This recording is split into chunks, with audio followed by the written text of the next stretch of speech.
আসসালামু আলাইকুম, কেমন আছেন সবাই? আলহামদুলিল্লাহ মোটামুটি ভালো আছি। চলে আসলাম আরেক নতুন ব্লগে। দেখতে পাচ্ছেন আমি আমার বাসার ড্রেসিং টেবিলের সামনে বসে আছি। এতদিন কিন্তু বাবার বাড়িতে ছিলাম। বাবার বাড়ি থেকে যে আসছি সেটা কিন্তু আপনারা জানেন না। আমার শরীরটা অনেক বেশি খারাপ ছিল, তো বাবার বাড়ি থেকে হলো কালকেই চলে আসছি বিকেলের দিকে। তো ভিডিও করার মতো ওরকম কোনো সুযোগও ছিল না। আমি একটুখানি করছি, শরীরটা খারাপের কারণে মানে এত পরিমাণ খারাপ, আমি হাঁটতে চলতে পারতেছিলাম না। যে ভিডিও করাটা কিন্তু খুবই কঠিন, চাইলেই পারা যায় না। তার মধ্যেও খুব কষ্ট করে হলো, আমি একা থাকলে পারি না, বাবুর পাশে থাকলে একটু পারি, একটু করে দেয়। তো এখন হলো আমি ডক্টরের কাছে যাচ্ছি। আমরা সকাল থেকে হলো ট্রাই করতেছি, রাতে আসার পরেই ট্রাই করছি। এখানে তো গ্রাম অঞ্চল, এটা তো ঢাকা শহর না, চাইলেই ডক্টর পাওয়া যাবে। তো কালকে যখন আমরা এই করলাম তখন শুনলাম যে একটা ডক্টর আসে, সেটা আমরা জানি যে ঢাকা থেকে আসবে। এখন শুনলাম সার্চ করে দেখলো যে বাবু এটা আমাদের শরীয়তপুরের ডক্টরই, ফরিদপুরের ডক্টর এখানে বসে। সপ্তাহে একদিন না কয়দিন বসে? একদিনই, শুক্রবার আসে, শুক্রবার বসে। তো তার কাছে হলো দিয়ে আসছে, সিরিয়াল দিয়ে আসছে। তো দুপুরের দিকে এখন হলো দুপুরে জুম্মা পইরা সে আসলো, বলছে যে চলো এখন। তো এখন যাই ডক্টরের কাছে। আপনারা সবাই দোয়া করবেন। সবাই যেরকম চিন্তা করতেছেন আমিও ওরকমই চিন্তা করতেছি। আমার অনেক আপুরা হলো কমেন্ট করছেন, অনেকেরই অনেক সমস্যা হয়েছে। এটা যাওয়ার মানে অনেকেই বলতেছে প্রেগনেন্সি হওয়ার পরে, ডেলিভারি হওয়ার পর ঠিক হয়ে যাবে। আবার অনেকেই বলতেছে যে এটা আমারও হয়েছে, ঠিক হয়েছে কিন্তু ভালোভাবে হয় না। এটা মানে এটা গ্যাফালতির কারণে, মানে এই যে সময়টা যে গ্যাফালতিটা হয়েছে ওইটার কারণে আরো সমস্যা হয়েছে, ফিউচারে সমস্যা হয়ে গেছে। তো অনেকের হয়েছে সমস্যা, অনেকের হয় নাই। এখন আল্লাহ পাক জানে আমার সাথে কোনটা হয়। এটা আসলে আমিও মনে করেন জীবনের প্রথম দেখতেছি নিজের হয়েছে। আমি আশেপাশে কারো দেখি নাই যে এরকম কিছু হইতে, কিন্তু কমেন্টে দেখলাম যে অনেক আপুদেরই হয়েছে। তো এই জন্য আমার অত বেশি ভয় লাগতেছে না। তারপরেও মনের মধ্যে একটু ভয় তো আছেই, তো দোয়া করবেন। তো কমেন্ট দেখে কিন্তু আমারও ভয় লাগে নাই, মানে এখনো পর্যন্ত ভয় লাগতেছে না। মানে কমেন্ট দেখার পরে আমার এতটুকু ভয় লাগছে যেটা নিয়ে বলছে যে ফিউচারে সমস্যা হয় যারা। তবে ম্যাক্সিমাম মানুষই বলতেছে এটা যে তোমার ডেলিভারি হওয়ার পর ঠিক হয়ে যাবে। হ্যাঁ, ঠিক হয়ে যাবে। তোমার ওটা তোমার দুই একজন বলছে। হ্যাঁ, এটা সত্যি আমার ক্যালসিয়ামের কারণেই সমস্যা হয়েছে। কারণ গিরায় গিরায় যদি হাড্ডির মধ্যে ব্যথা করে তাহলে তো ক্যালসিয়ামের তো এই ছিল, ঘাটতি ছিল। তো ওইটাই মনে হয় হয়েছে, কারণ আমার খাবার দাবার খুবই ছিল, মানে অন্যরকম ছিল। ওরকম ভালো খাবার দাবার আসলে আমি খাইতে পারিনি। ওটা আসলে আমার নিজের শরীরের কারণে খাইতে পারিনি। শুধু বমি করতাম প্রায় কত মাস, 5-6 মাস তো এরকমই গেল। 6 মাসের মতো বমি, 6 মাসের মতো আমি বমি করছি। তো আবদিয়ার সময় 4 মাসের মতো বমি করছি, কিন্তু পরে ঠিক হয়ে গেছে। কিন্তু এইবার হলো অনেক বমি করছি, মানে শরীরটা অনেক খারাপ ছিল। আবদিয়ার সময় হার্ট ফিল ছিলাম, কিন্তু ওই সময় আমি একটু ফল বেশি খেয়েছি, একটু ফল বেশি খাইছি। তো ওই কারণে হয়তো হয়নি, বা হঠাৎ করে শরীর ভারী হয়েছে। তো জানি না, আল্লাহ পাক জানে আর আমার রোগে জানে আসলে আমার কোন কমতির কারণে আমার এটা হয়েছে। তো এখন যাওয়াটাও এখন অনেক কষ্ট। আমি যে নিচে নামবো সেটাও অনেক কষ্ট। এই কয়দিন এই যে সপ্তাহ ছিল যে 3 দিন ধরে, এখন আমার পুরাই আমি একদম অচল হয়ে গেছি। এই কয়দিন তাও আমি একটু কষ্ট করে একজনকে ধৈর্য হলো আমি একটা কাইক দিতে পারছি। এখন এই 3 দিন ধরে আমি একজন মানুষকে ধৈর্য কাইক দিতে পারি না, মানে এত পরিমাণ খারাপ হইতেছে। তো এখন সময় যত যাবে আমার শরীর আরো খারাপ হবে, সেটা ভাইবেই অনেক বেশি কষ্ট লাগতেছে বা চিন্তা লাগতেছে যে কি না কি হয়। তো ডক্টরের কাছে যাই, সবাই দোয়া করবেন যাতে ভালো কোনো খবর আসে আর কোনো মেডিসিন যাতে দিতে পারে তারা, কারণ এই সময় মেডিসিন দেয় না ডক্টররা। এর আগে ম্যাডামও যখন দেখছে তখন বললো যে শুধু নাপা দিছে। তো এই সময় যদি আমি একটু মেডিসিন খাইতে পারতাম তাহলে মনে করেন। তবে ওই ডাক্তারই বলছে গত সপ্তাহের আগের সপ্তাহে যদি 2 সপ্তাহের মধ্যে ঠিক না হয় তাহলে অর্থোপেডিক ডাক্তার দেখাইতে।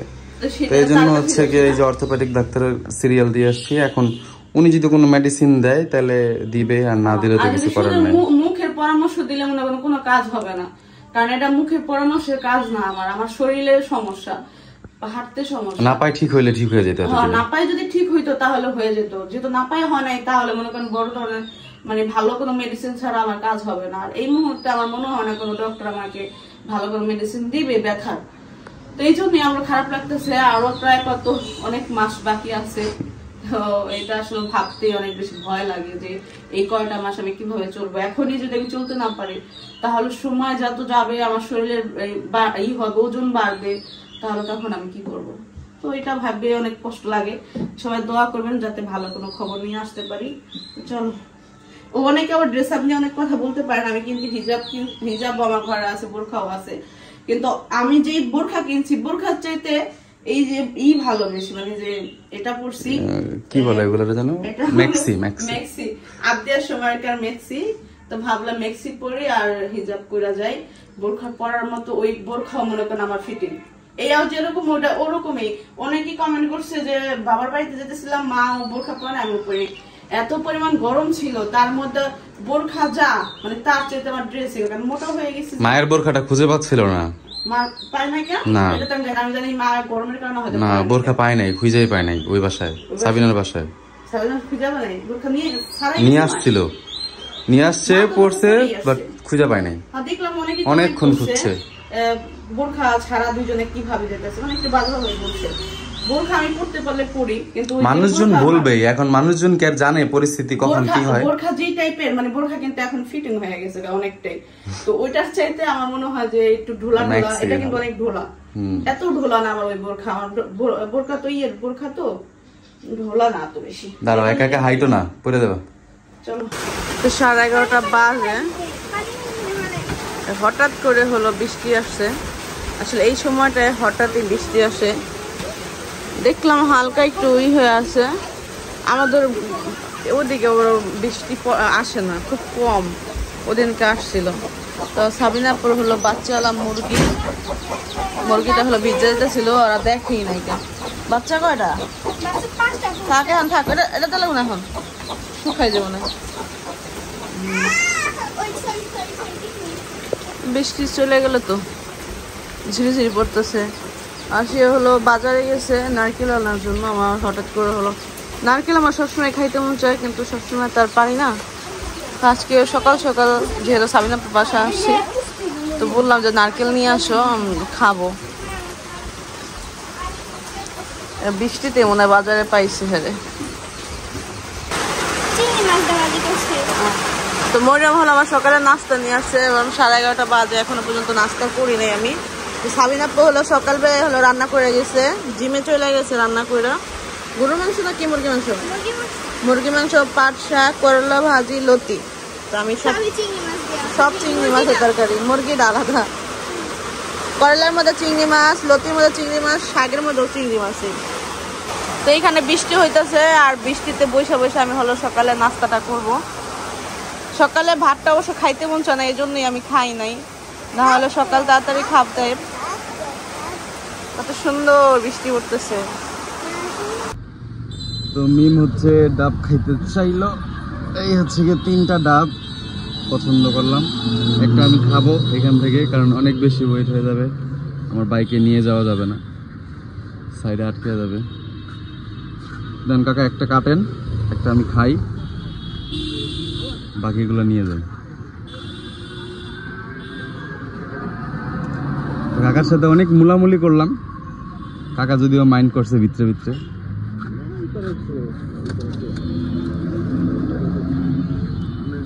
আপনি আমার যে কইলেন না কাকা 120 টাকা কিনা, তখন আমার খাড়ে নেই বিষয়টা।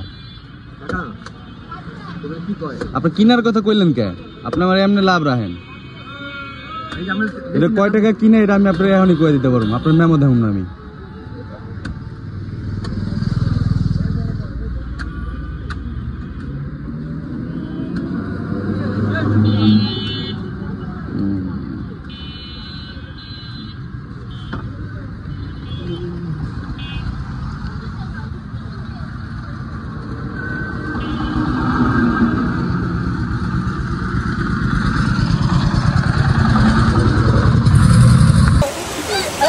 বৃষ্টির মধ্যে কেন আইতাছে?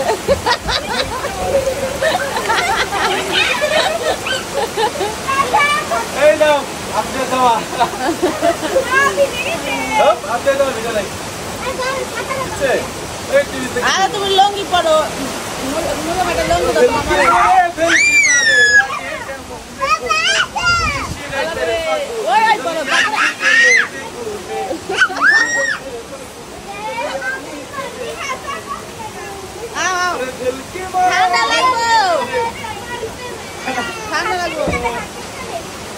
আরে আমার দুলা বেটাও ভিজা আইলো। সাবিনা ভাই জিমে দিয়েছেন না? এককাল বিদা চুপচিপ বয়ে আইছে গোসল করে এলা না এখন অবস্থা গোসলের সময় হয়ে গেছে গা ভালো করছে জ্বর না এলি হয়েছে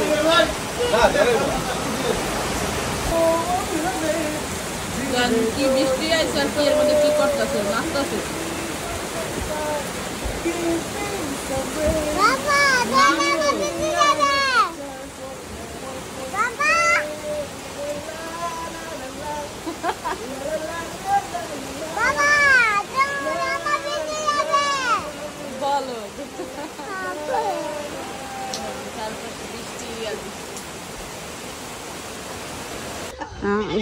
ঘরটা ছাড়া কিছু নাই মাড়ি মাড়ি কোথা নিয়ে ওই যে ওইখানে আবুতলা হয়েছে আমার ওই চাচার নতুন ঘরে গেছে ও অনেকেই জিজ্ঞেস করছে এটা কে বা এটা কোন চাচা না অন্য কেউ জায়গা দিছি আমরা আবার হয়েছে 3 চাচা এটা হচ্ছে কুট্টি চাচার ঘর এটা হচ্ছে সেজো নামে যো মাজা হাজা আমি হাজা মাজা কিছু চিনি না আমার বাপ চাচারা 4 ভাই 4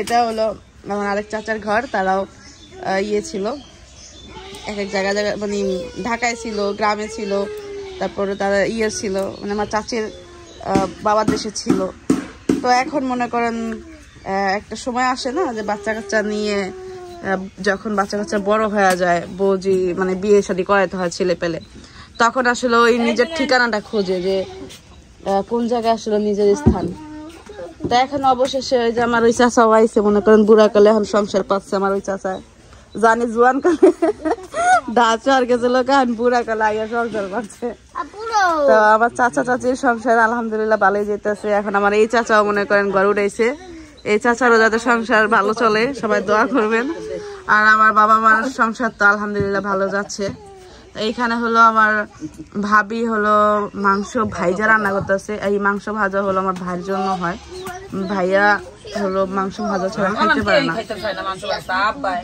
মানে এখন এটা খাইতে খাইতে এখন আবার অভ্যাস হয়ে গেছে সবারই যে মাংস ভাজা ছাড়া কেউ খাইতে চায় না তো অনেকে আসলে আমার চাচার কথা জিজ্ঞেস করছিল যে চাচি কোথাকার মানে কোথায় থেকে আসছে ভাই বাসা কিসের কমেন্ট করছিলেন এজন্য বললাম এই কি আম এগুলো না আলু আলু কি করবেন কাজলি মাছ আজকে কাজলি আদা রসুন আর একটু এই যে হলুদ একটু কম দিয়ে কাঁচা মাছ না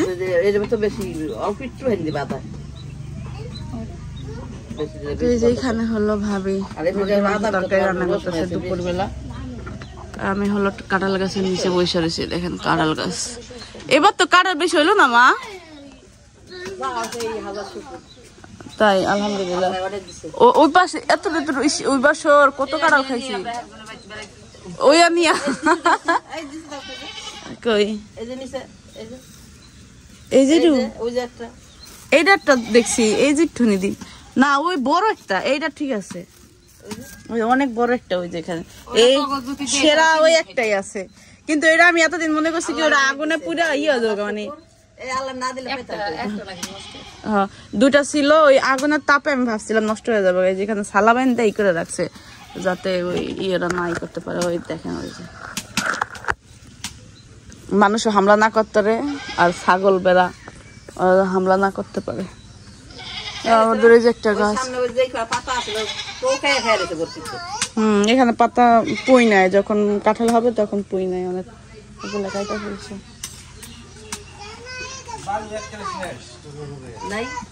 বসাইবেন ভাবি কি করতেছে বিয়ার কাঠ দিয়ে গেছে লাল কাঠ তো এ ভাবি আমি যে আপনার কাঠ দিয়েছিলাম আছে আপনার কাছে আমাদের একটা কার্ডও নাই কেন আমি একটা রাখছিলাম ওটা খুঁজে পাই না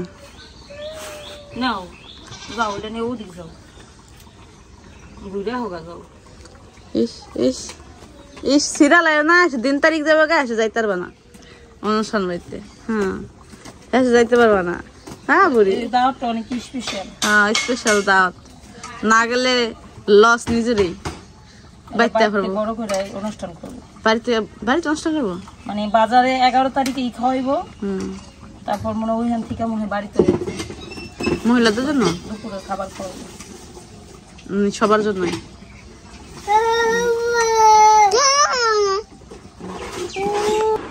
তো যেখানে আবদিয়া বসছে, আবদিয়াকে হলো ভাত খাওয়াবো। আমি টেবিলে বইসা ভাত খাইতে পারতেছি না, আর প্রচুর পরিমাণ ব্যথা করতেছে। গোসল করে আসছি, আর বইসা গোসল করলে আমি আর দাঁড়াইতে পারি না, ভাবি ধরে ধরে ঘরে দিয়ে গেল। তো ভাবছিলাম টেবিলে সবার সাথে বইসা খাওয়া দাওয়া করবো, কিন্তু খাইতে পারতেছি না, বসাই দিতেছে না। তো খাটে নরম এসে বসলাম। আবদি আবার আমার হাতে ছাড়া খায় না, তো এই জন্য এখন আরো আপনারা খাওয়া দিতে হবে। দিচ্ছি আমি, দিচ্ছি, বসো। আল্লাহ জানে এদিন কবে পার হইব। তো এই যে আমরা রেডি হয়ে গেছি, আমি নর্মাল ভাবে রেডি হয়েছি, আমি বোরখা পরতে পারি না, অনেক বেশি গরম। দ্বিতীয়ত আমি হাঁটতেই পারি না, বোরখা কিভাবে পরবো, এই জন্য যে ড্রেস ছিল ওই ড্রেস পরেই হলো চলে যাচ্ছি। আবদিয়া হলো রাস্তার মানে যাইয়া বসে আছে, ওইখানে যাইয়া মানে আমার চাচারে দেখাই যাচ্ছে কেমনে কেমনে যাবে। আর বাড়িতে আসার পর থেকেই সে জাজিরা চলে যাবে, এই বাসা ভালো না, নানু বাসা ভালো না। কারণ এই বাসা আসার পর থেকে আজ পর্যন্ত মানে 3-4 দিন হইলো না, শান্তি মতো ঘুমাইতে পারি না, আর দিনের বেলা শান্তি মতো শুইতে পারি না। দিনের বেলা থাকে না কারেন্ট, রাতের বেলা সমস্যা, মানে অনেক কষ্ট। ও এই ব্যাগটারে ইয়াটারে বের করে নিয়ে আসলো, এটা তো আমি ঢুকাই রাখছিলাম ব্যাগের মধ্যে। ওই হাতে কতক্ষণ নিয়ে রাখছো, ওইটা নিয়ে যাবো। মারমেট নিয়ে আবদিয়া মারমেট কিনে দিয়েছে, ওইটা নিয়ে সারাক্ষণ ওটা নিয়ে থাকে। দেখেন ওই যে ওর হাতে যে মারমেটটা দেখতেছেন, এইটা নিয়ে সবসময়। হ্যাঁ, ভালো লাগে তোমার না? Cutie mermaid, cutie mermaid. আসো।